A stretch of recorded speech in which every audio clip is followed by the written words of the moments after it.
네, 6기 1장 15항 돌트레이트 여기 3절 오늘 하도록 하겠습니다. 하나님의 선하신 기쁨이라고 우리 2절에 밑줄 친 거 나오죠? 기뻐하신 뜻대로라는 의미거든요. 2장 8항에서 한번 찾아보실래요? 우리가 이미 살폈던 건데요. 돌트레이트 2장 8항에서 뭐라고 하나님의 선하신 기쁨을 2장 8항에서는 페이지 61페이지에서는 뭐라고 나오는지 한번 보세요. 밑줄 친 거. 하나님의 의지라고 나옵니다. 또는 하나님의 뜻이라고 나옵니다. 하나님의 의지, 하나님의 기뻐하신 뜻대로 하나님의 선한 기쁨. 2장 9항에서 보십시오. 아니면 2장 8항에 성부 하나님의 주권적 방침이라고 나옵니다. 무상적 계획, 주권적 방침, 하나님의 의지, 하나님의 뜻, 하나님의 선하신 기쁨 다 같은 말입니다. 2장 9항에서는 첫 번째 줄에 영원한 사랑에서 나오는 하나님의 목적, 하나님의 계획이라고 합니다. 다 같은 의미입니다. 또는 영원한 사랑이라고도 이야기합니다. 영원한 사랑, 에버리스팅 러브라고 나옵니다. 이게 하나님의 기뻐하신 뜻대로 또는 하나님의 선한 기쁨이란 같은 의미입니다. 영원이라는 개념을 늘 염두에 두셔야 됩니다. 그래서 영원이라는 개념은 우리는 시간과 공간 안에 있기 때문에 이해할 수가 없습니다. 그럼 하나님이 영원에서 하나님의 선하신 기쁨, 하나님의 목적, 영원한 사랑을, 하나님의 의지를 수행하십니다. 현재는 의미입니다. 돌트레이트 3, 4장 11항을 보실래요? 71페이지 1항 71페이지 1항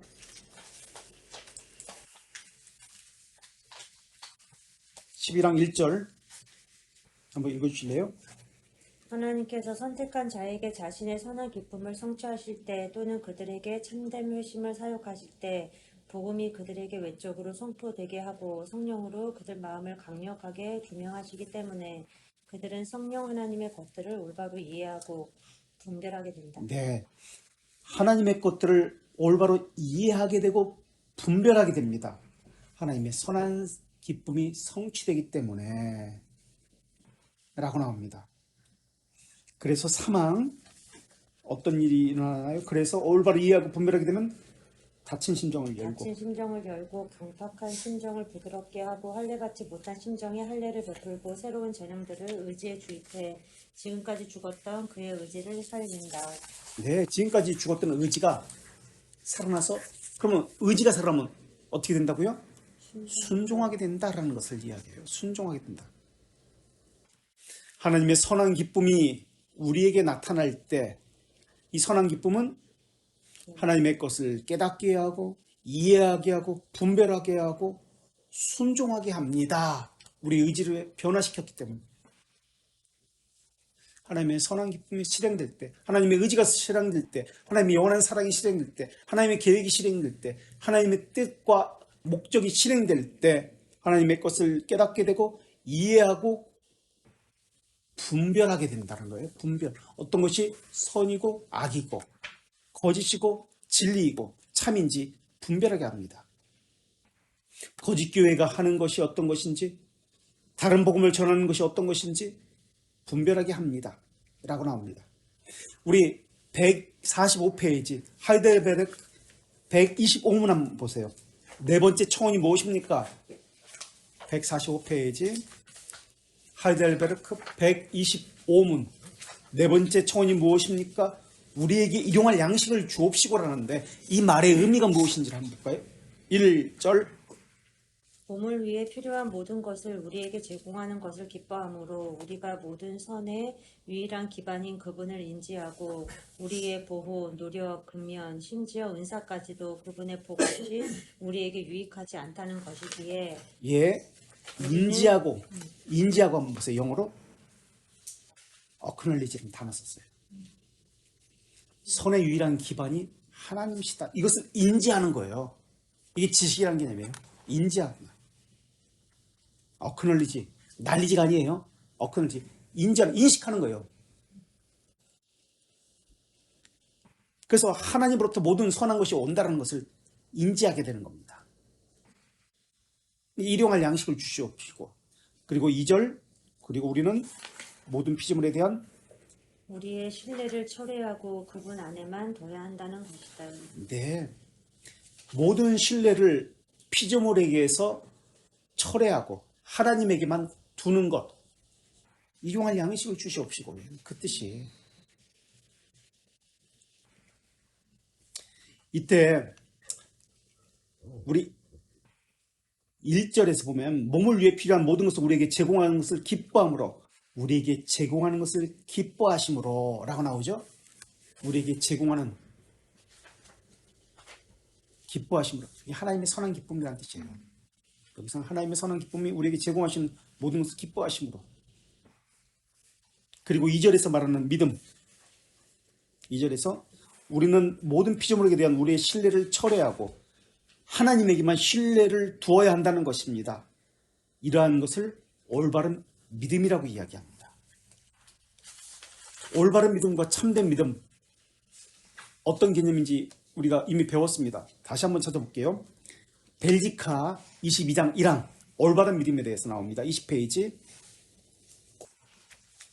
위에서 넷째 줄, 20페이지 22장 1항 벨지카 20페이지 위에서 넷째 줄. 그분을 우리의 것으로 삼고 그분 외에 다른 것을 추구하지 않는 것을 올바른 믿음이라고 합니다. 올바른 믿음은 우리 심정에 불태운다는 것입니다. 20페이지에 위에서 넷째 줄 그렇게 나오죠. 보십시오. 일용할 양식을 이야기할 때도 다른 피조물에게 의존하지 않고 하나님만 신뢰하는 것. 벨지카 22장 1항에서도 그분만을, 그리스도만을 우리 것으로 삼고 그분 외에 다른 것을 추구하지 않는 것. 이것이 올바른 믿음입니다. 이 올바른 믿음을 우리 심정에 하나님께서 불태우셨습니다. 부어주셨습니다. 하나님의 선한 기쁨에서 비롯된 것이 올바른 믿음입니다. 그러니까 올바른 믿음이라는 것은 하나님께서 주시는 것, 하나님의 측면에서 주시는 것을 이야기합니다. 올바른 믿음을 받은 사람은 참된 믿음이라고 합니다. 우리 측면에서 이것을 참된 믿음이라고 합니다. 하나님께서 주시는 것을 올바른 믿음, 우리께서 받은 것을. 그러니까 선한 기쁨에서 비롯된 것이 올바른 믿음인데, 주기도문의 네 번째 청원, 우리가 하이델베르크 125문에서 읽었죠. 네 번째 청원, 우리에게 일용할 양식을 주옵시고 라는 것은 하나님의 선한 기쁨이라는 개념입니다. 왜 일용할 양식이죠? 그럼 막노동자, 일일 노동자가 되라는 뜻인가요? 일용할 양식을 주옵시고. 한번 잘 생각해 보세요. 일용할, 매일매일 막노동자가 되라는 뜻인가요? 그날 먹고 살라는 뜻인가요? 현재라는 뜻이에요. 하나님의 속독을 이야기해요. 현재라는 개념입니다. 하나님을 의지하는 뜻이에요. 영혼을 전제하고 있습니다. 일용할이라는 것은. 하나님의 속성에 맞추어서 기도하라는 얘기입니다. 우린 시간과 공간 안에 있습니다. 그러나 기도할 때는 하나님의 영원성, 하나님의 측면에서 맞추어서 기도하라라는 개념이에요. 근데 우리는 시간이라는 개념으로 기도합니다. 우리 측면에서 맞춰서. 잘못된 기도다라는 것을 우리가 알 수가 있습니다. 영원이라는 측면, 하나님의 속성에 맞추어서 기도하는 기도가 다른 기도다라는 거예요. 그래서 기도도 아까도 말씀드렸지만 무엇을 주십시오, 무엇을 하십시오라는 기도는 사실은 엄밀하게 말하면 교리적으로 잘못된 기도예요. 하나님이 하셔요. 그래서 우리 기도는 죄들의 고백 외에는 없어요. 참된 기도는. 내게 맞추는 것이 아니에요. 기도는. 그래서 기도 제목을 가지고 기도한다? 이 사람이 하나님을 규정하는 거예요. 이렇게 해주십시오. 이렇게 해야만 하나님이 됩니다. 규정해버리는 거예요. 우리가 하나님에게 맞춰야 됩니다. 하나님의 속성, 하나님의 측면에서 맞추어야 합니다. 그래서 교리적 기도해야 되고 섭리적 기도해야 합니다. 영원한 은혜, 영원한 기쁨, 무상적 은혜를 가지고 이야기해야 합니다. 그래서 하나님의 선한 기쁨은 선택과 예정에만 말하고 있는 것이 아니에요. 모든 것이 현재예요. 섭리, 견인, 거룩, 이런 모든 것들이 다 현재라는 개념이에요. 영원이라는 개념이에요.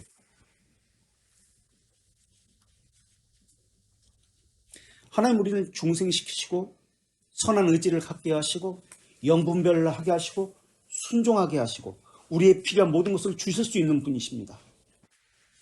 이러한 것을 다 하나님 측면에서 볼 때 한 단어로 하나님의 기뻐하신 뜻, 선한 기쁨이다 라고 이야기합니다.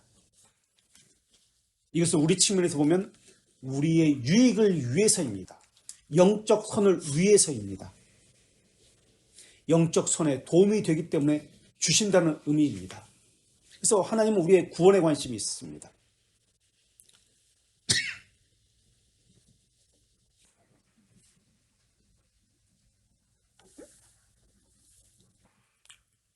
우리 51페이지 우리 교재 다시 하나님은 그들에게는 유기된 자에게는 구원하시는 믿음과 회심의 은혜를 부여하지 않고 3절 지금 읽고 있습니다. 믿음과 회심의 은혜를 부여하지 않고 자신들의 길을 따르도록 그분의 정의로운 심판에 적어도 그분의 정의를 선포하기 위해서 내버려 둔다는 것입니다. 유기된 자들은 정의의 심판을 받습니다. 하나님은 정의의 영광을 그들에게 명시하십니다. 믿음을 선물로 주지 않습니다. 믿음은 눈에 보이지 않습니다. 하나님께서 주시는 것이기 때문에 신비한 겁니다. 비밀적인 겁니다. 그러나 우리는 믿음이 있다는 것을 알 수가 없습니다. 그러나 무엇을 통해서 믿음이 있다는 것을 알 수 있다고요? 믿음의 결과인 회개를 통해서 믿음이 있다는 것이 증명되는 겁니다. 그래서 하나님께서 보여주시는 믿음이 어떤 믿음이라고 했죠? 아까 벨지카에서 올바른 믿음입니다. 올바른 믿음이 일으키는 것은 회개예요. 회심을 일으키는 거예요. 이 회심은 중생은 이례적입니다. 단회적입니다. 평생에 한 번 일어나요. 세례도 평생에 한 번입니다. 그러나 회심은 중생 말고 우리는 회심이라고 이야기하는데 회심 말고 다른 단어로 우리는 또 어떤 단어를 쓰죠? 중생의 경험이라고 이야기합니다. 이건 교리에는 없어요. 그 단어가. 그런데 회심이라고 나와요. 그러나 중생과 중생의 경험, 연관성을 이야기하기 위해서 우리는 중생의 경험이다라고 이야기합니다. 회심과 중생의 경험은 같은 말이에요. 중생의 경험은 그래서 일시적인 것이 아니라 평생의 단회적인 것이 아니라 반복적이다. 지속적이다. 그렇다면 세례가 일생에 단 한 번이라면 반복적인 것은 세례가 아니고 세례 말고 또 뭐 있잖아요. 성례 가운데. 성찬이에요. 반복적입니다. 중생의 경험을 이야기합니다. 중생은 세례를 의미한다면 표지를 이야기한다면 중생의 표지가 세례라면 중생의 경험은 중생의 경험이 표지하고 있는 것은 성찬입니다.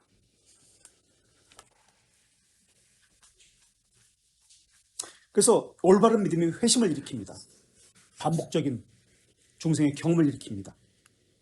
그러나 유기된 자들은 하나님의 정의의 심판에 처해집니다. 우리 이번에는 신앙고백서 33장 2양 찾아보실래요? 214페이지 2양의 괄호 1번 214 웨스트민스터 신앙고백서 33장 2양 괄호 1번 이 날을 정한 하나님의 목적, 최후 심판의 날을 정하신 하나님의 목적은 1. 선택된 자에게 영원한 구원을 베품으로 자신의 자비함의 영광을 택자에게는 무슨 영광을 명시하죠? 자비함의 자비의 영광을 명시합니다. 그리고 2절 사악하고 불순종하는 유기된 자에게는 저주를 베품으로 자신의 정의의 영광을 명시합니다. 정의의 영광을 명시하기 위함이다. 그래서 택자에게는 자비의 영광을, 유기된 자에게는 정의의 영광을 하나님께서 받으십니다. 실존이라는 거예요. 현존, 나타내신다는 거예요. 하나님께서. 사람이 무엇을 해서 하나님께 영광을 돌리는 거 아닙니다. 이건 아르미니스주의자들의 사상이에요. 사람의 행동을 해서 하나님께 영광 받는다? 예, 없어요. 영광이라는 것은 실존이라는 개념이에요. 현존. 하나님의 자기 계시예요. 그래서 하나님은 유기된 자를 통해서도 영광 받으십니다. 유기된 자를 통해서는 정의의 영광을 명시함으로 하나님이 영광 받으십니다. 그래서 이것을 괄호 2번 214페이지에서는 무슨 영광이라고 이야기하죠? 정의의 영광을 다른 말로 정의의 영광을 다른 말로 무슨 영광이라고 이야기해요? 214페이지에서 신앙고백서 33장 2항 괄호 2절에서 네, 권능의 영광이라고 이야기합니다. 정의의 영광과 권능의 영광 같은 말입니다. 권능의 영광이라고 합니다. 그 권능의 영광으로부터 오는 영원한 멸망을 받을 것이다 라고 합니다. 그래서 우리는 영벌이라고 이야기하죠. 유기된 자는 영벌, 그리고 하나님의 택자는 영생, 영원한 생명을 얻을 것이다. 영벌도 영원합니다. 하나님이 무한하신 것처럼, 영원하신 것처럼 하나님이 행하신 것도 무한하고 영원합니다. 시간적인 제한이 아니에요. 그런데 로마 카톨릭은 아까도 여러 걸 이야기하면서 시간의 제한, 시작이 있고 끝이 있다고 이야기합니다. 이게 말이 모순이에요. 그래서 거기서. 그래서 기도하면은 헌금 면제부 얼마 내면은 그 시간이 그만큼 줄어든다라고 이야기해요. 말이 안 되죠. 하나님의 그 영원이라는 개념에 대해서 알지 못하는 거예요. 사람의 측면에서 이야기하는 거예요. 그래서 아르미스주의자들 얘기하죠. 자, 이번에는 벨지카 16장 1항 14페이지입니다. 벨지카 16장 1항 14페이지 밑줄 친 것. 여기는 우리 신앙고백서 33장에서 말했던 것처럼 두 가지 영광이 또 나타납니다. 무슨 영광과 무슨 영광이죠? 자비의 영광과 정의. 예, 하나님은 자비의 영광 또는 정의의 영광을 명시하셨다는 것입니다. 밑줄 친 거 보세요. 그죠? 16장 1항. 자비함과 정의. 자비함과 정의라고 나오죠? 영광이라는 단어는 없지만은 신앙고백서는 영광이라는 단어가 나왔습니다. 자비의 영광과 정의의 영광을 명시하신다. 자비의 영광은 택자에게, 유기된 자에게는 정의의 영광을 명시하신다. 우리가 이미 배웠어요. 이거 칭의를 배울 때, 벨지카를 배울 때 벨지카 20장에서 벨지카 23장 칭의에서 하나님이 그리스도는 자비의 영광, 정의의 영광을 명시하셨다라고 할 때 그 라이처스니스하고 저스티스가 어떤 개념이다 성경에서 그걸 이미 배웠어요 우리가. 그래서 그걸 이제 더 알고 싶은 분은 참고하시고요. 이번에 20장 한번 보실래요? 벨지카 20장 2절 18페이지 20장 2절 18페이지 밑줄 친 거. 정의를 명시하셨고. 예수 그리스도는 정의를 명시하셨어요. 우리에게는 자비와 선하심을 부으셨고 예수 그리스도께서 정의라는 것은 유기된 자에게 이야기합니다. 우리에게는 택자를 이야기합니다. 택자에게는 자비함을 명시하셨습니다. 그래서 성경에는 근데 이 개념이 헷갈려가지고 번역을 할 때 공의라고 다 번역을 해버려요. 공의로 심판한다. 공의로 심판한다. 아니에요. 그 공의로 심판한다는 개념은 그런 개념이 아니에요. 유기된 자들에게 사용된 단어가 아니에요. 정의의 심판입니다. 유기된 자에게는. 택자에게는 공의의 심판이고요. 공의의 심판은 자비의 심판입니다. 시편 보실래요? 119편 121절 한번 보세요. 시편에는 성경에는 자비와 공의, 자비와 공의에 대해서 또는 정의에 대해서 함께 사용합니다. 이때 정의라는 개념과 공의라는 개념을 우리가 해석할 수 있어야 됩니다. 119편 121절. 내가 정의와 공의를 행하여 싸우니 예. 나를 박해하는 자들에게 나를 넘기지 마옵소서. 정의와 공의를 행했다고 이야기합니다. 정의와 공의. 정의는 아까도 말씀드렸지만 미슈파타라는 단어입니다. 법 앞에서 그냥 율법으로 평등하게 판결하는 것, 있는 그대로 심판을 받는 것, 율법의 심판을 받는 게 정의입니다. 그러나 하나님의 공의는 피해자에게, 불쌍한 사람들에게 체데카라는 단어 쓰거든요. 열등한 사람들이 억울하지 않게 자신의 권리를 찾을 수 있도록 배려를 받는 것, 긍휼하심을 입는 것이 공의입니다. 라이처스니스예요, 그게. 저스티스하고 달라요. 라이처스니스.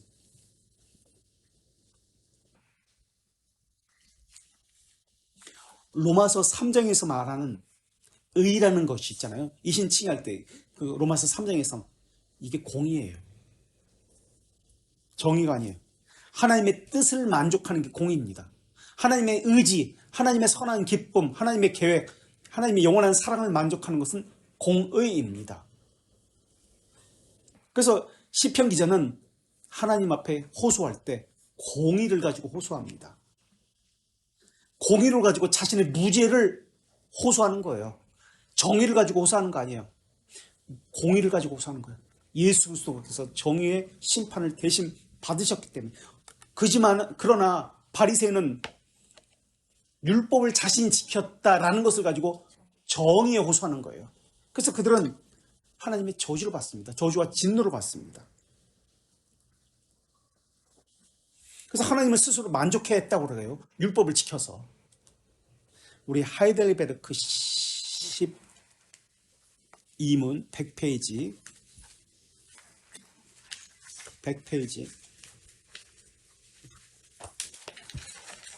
12문. 그러니까 어떤 책을 보실 때 공의란 개념과 정의란 개념을 바르게 설명하는지 보셔야 돼요. 이건 너무나 중요한 개념이에요. 구원과 관련되기 때문에. 그래서 어떤 책을 보실 때, 어떤 이런 해설서를 보실 때 공의라는 개념, 정의라는 개념을 바르게 설명하는지 꼭 보셔야 됩니다. 이것이 설명이 안 되지만 칭의라는 개념을 모르는 거예요. 자, 100페이지 12문. 하나님의 공의로운, 좀 읽어주실래요? 어떤 분이? 네. 하나님의 공의로운 심판으로 인해 우리가 일시적이거나 영원한 심판을 받을 수밖에 없다면 그 처벌을 피하거나 다시금 그 중에 후의를 받을 수 있는 길은 전혀 없는 것인가? 네. 하나님은 자신의 종들 만족시킬 것임도 우리는 우리 스스로 또는 다른 자에 의해 이것을 완전하게 만족시켜야만 합니다. 네, 하나님의 정의를 만족시키려면 우리 스스로 만족을 시켜야만 해요. 그러나 예수 그리스도께서 이 정의를 만족시켰어요. 여기 봅니까? 일시적이거나 영원한 심판을 받는다고 나옵니다. 우리 일시적 심판은 대규리문답 28문에 나오고요. 영원한 심판은 이생에서 받는 것 29문에서 나옵니다.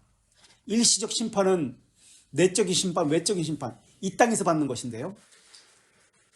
28문 나옵니다. 한번 우리가 자주 읽었던 건데 다시 한번 확인하는 측면에서 28문과 29문 대규리문답, 이 땅에서의 일시적인 심판이 28문입니다. 29문은 영원한 심판입니다. 28문 내적인 심판과 외적인 심판만 한번 보시겠어요? 영원한 심판은 우리가 이미 알고 있는데 내적인 심판이 뭐죠? 내적인 심판만 볼게요. 28문에 내적으로 마음이 굳어짐, 상실한 마음, 미혹의 역사, 고집, 양심의 공포, 그리고 부끄러운 욕심. 예, 이것이 내적인 심판입니다. 고집부려요. 심판받았다는 증거입니다. 감각 없어요. 양심에 무뎌진 이 심판받는 증거들이에요. 일시적인 내적인 심판입니다. 이미 심판받은 증거입니다. 그것 때문에 심판받는 게 아니라 이미 심판받았기 때문에 그렇게 된 겁니다. 하나님의 정의는 반드시 만족되어야 합니다. 그래서 12문에서 하나님의 정의가 어떻게 만족되어지는지 그것을 이미 밝혔습니다.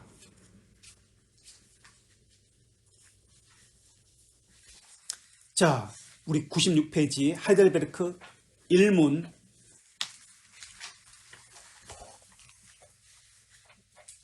2항을 보실래요? 1문 2항.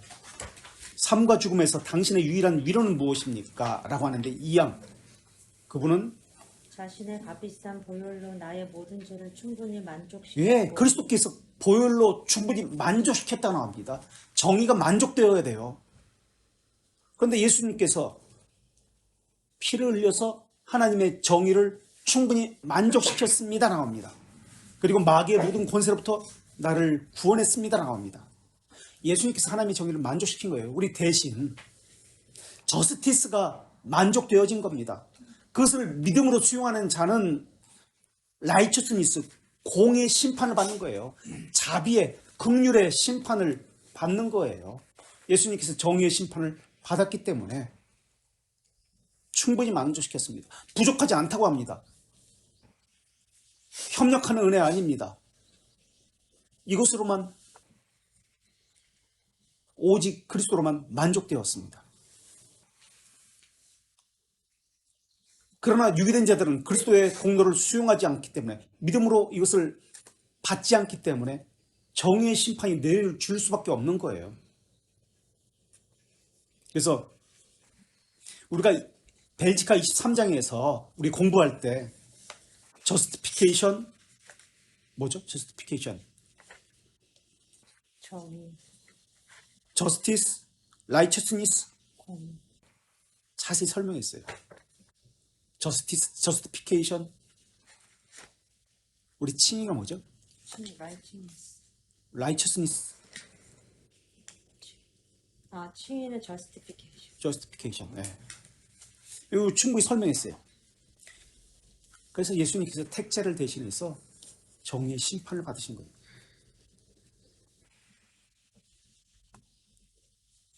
예수 그리스도와 접붙여졌기 때문에 연합되었기 때문에 함께 죄에 대해서 죽고 의에 대해서 살아난 거예요. 그래서 더 이상 정의의 심판을 받지 않습니다. 예수와 함께 죄에 대해서 죽었기 때문에 그렇습니다. 접붙여서. 그래서 우리가 받은 것으로 예수님께서 받으셨으나 우리가 받은 것으로 간주되는 거예요. 그래서 우리는 하나님의 자비하심을 받게 되는 거예요. 제목만 한번 볼게요. 제목만 벨지카 20장 제목만 다시 한번 벨지카 20장 그리스도 예수님 안에서 명시된 하나님의 정의와 하나님의 자비함이에요. 그리스도 예수 그리스도 안에서 명시된 하나님의 정의와 하나님의 자비함, 공이란 이야기, 하나님의 자비함. 예수 그리스도 안에서 명시됐어요. 하나님의 정의가, 하나님의 자비함이. 이걸 모르는 상태에서 칭의를 말하는 거, 이게 잘못 말하는 거예요. 하나님 스스로 인간이 되셔서 하나님의 정의를 만족하신 거예요. 그 하나님이 누구냐? 유일한 중보자이신 예수 그리스도죠. 그래서 칭의는 세 가지 전가를 이야기합니다. 무슨 전가를 이야기하죠? 세 가지 전가는 칭의를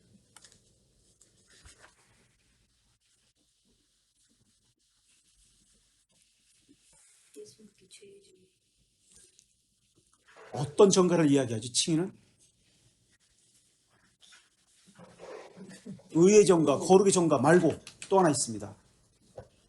세 가지를 이야기합니다.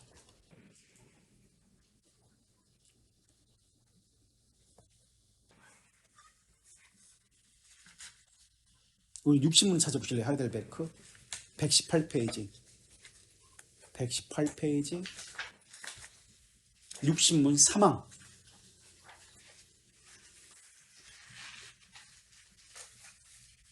상적은 60문 하이델베르크 118페이지 사망. 하나님은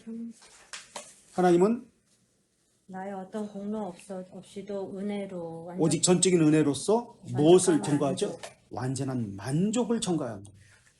그리스도의 의, 라이처스니스, 거룩을 나에게 베풀고 전가했고, 이것을 그리스도의 순종을 우리가 수행한 것처럼 여깁니다. 세 가지를 전가한 거예요. 칭의는 완전한 만족, 거룩, 의를 전가한 것, 이게 칭의입니다.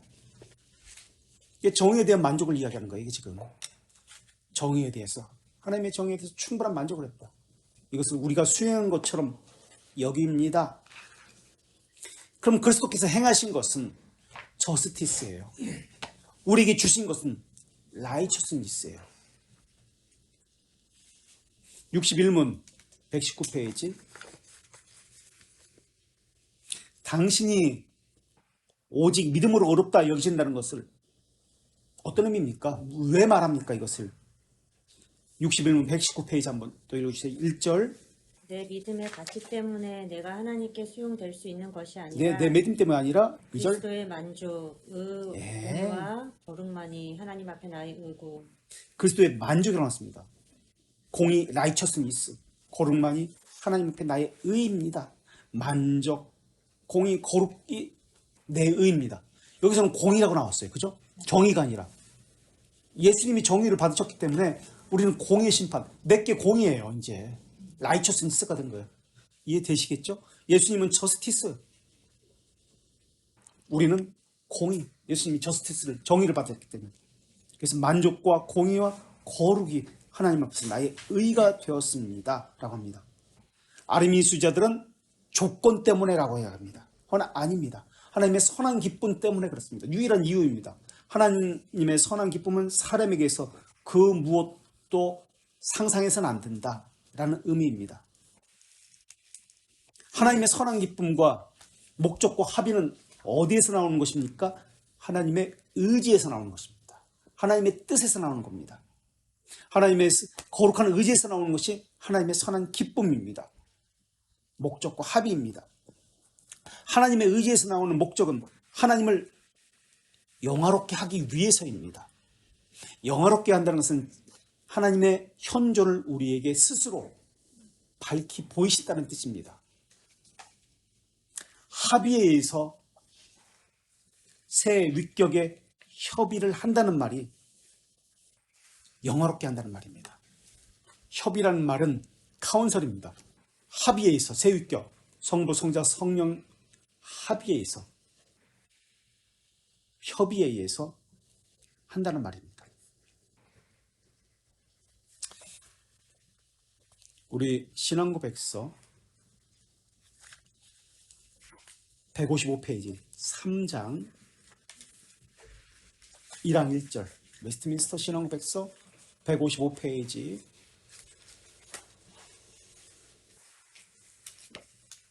155페이지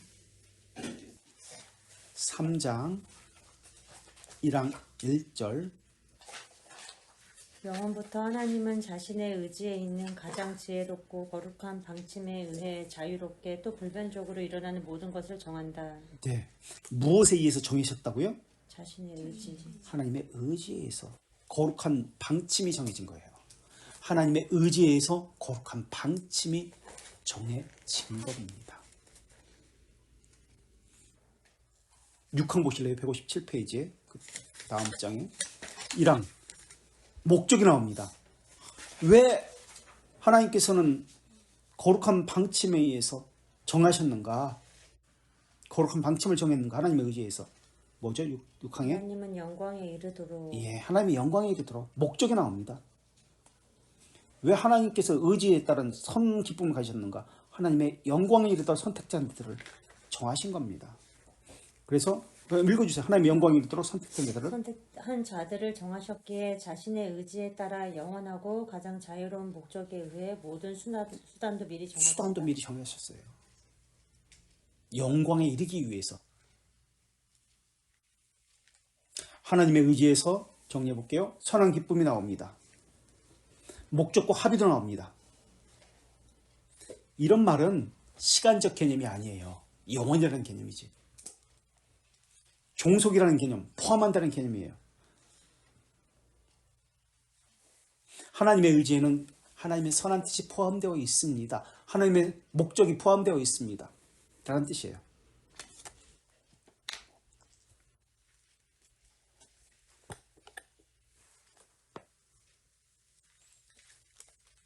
대규림, 돌트레이트 1장 8항.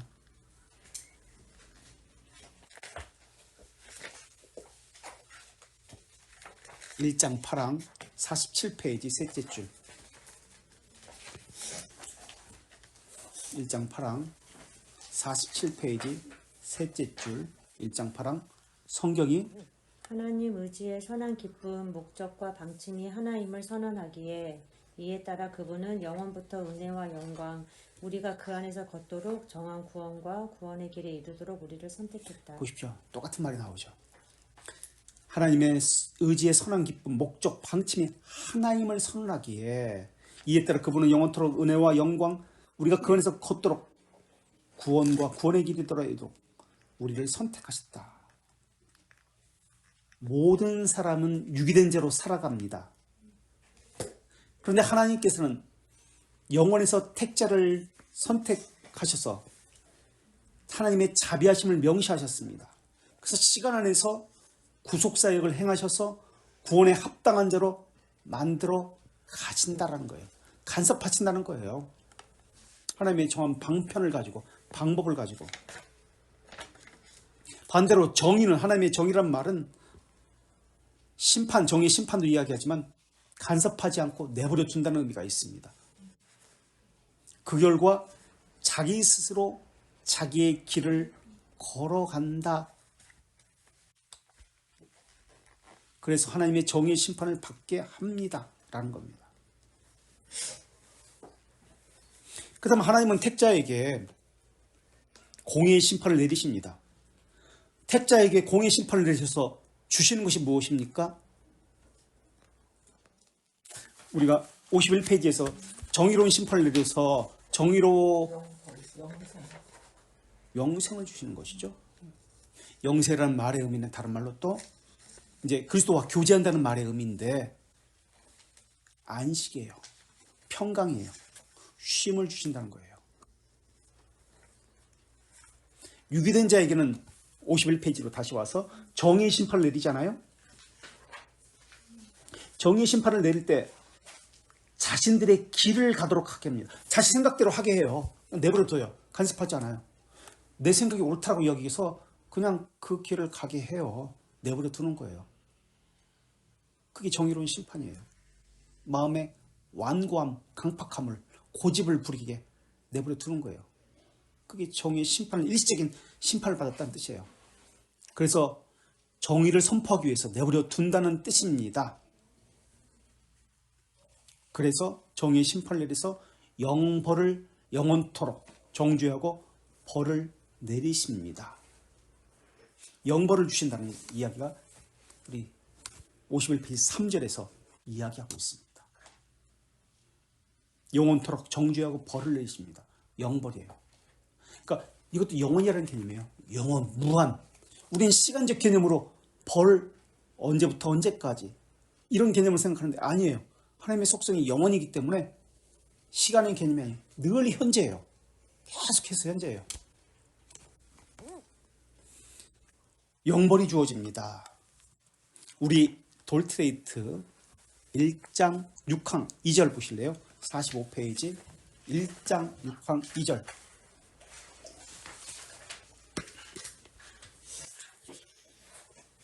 그 작정에 따라 그분은 아무리 완강한 자라도 선택한 자의 심정을 호의적으로 부드럽게 하지만 예, 잠깐만요.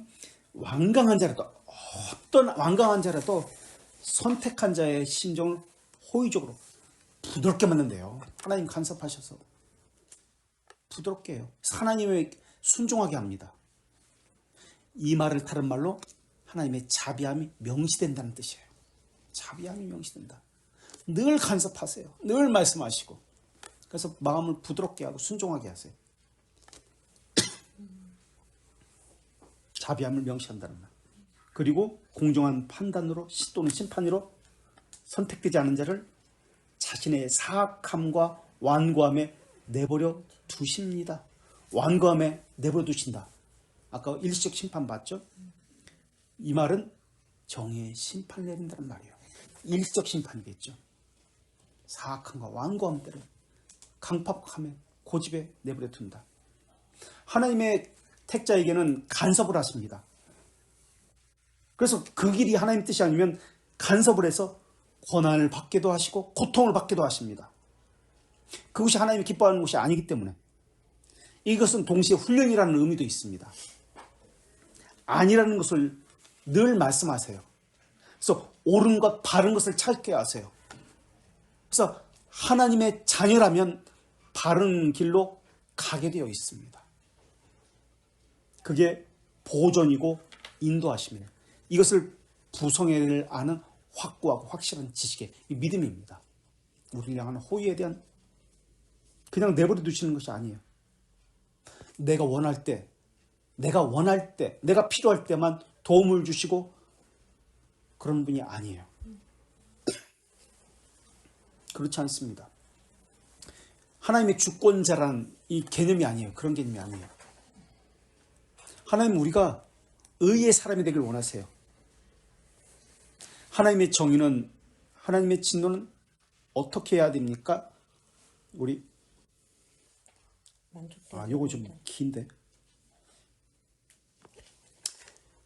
다음 주에 한 4분 남았는데 다음 주에 우리 4도 지금 못했거든요. 그죠? 3만 지금 했어요. 우리 15왕